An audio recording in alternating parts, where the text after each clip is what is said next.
কথায় আসি, সম্ভব হলে বদরপুর রেল স্টেশনে একবার আসবে। আমার ভীষণ ইচ্ছে।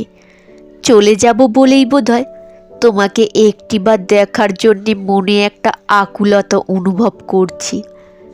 তোমাকে এড়িয়ে যাওয়ার উদ্দেশ্য হচ্ছে তুমি যাতে আমাকে ভীষণ ঘেন্না করো, স্বার্থপর ভাবো, আমাকে ভুলে যেতে পারো।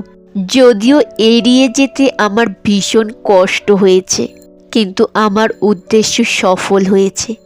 তুমি বিয়ে করেছ জানতে পেরে ভীষণ খুশি হয়েছি। সুখে থাকো। চিঠিটা সৌরভের পুরনো প্রেমকে উস্কে দিয়েছে। সে স্থির করে ফেলল যেভাবেই হোক চৈতালির সাথে দেখা করতেই হবে। চিঠির বাকি অংশটুকু সৌরভ ঊর্ধ্বশ্বাসে পড়তে শুরু করলো।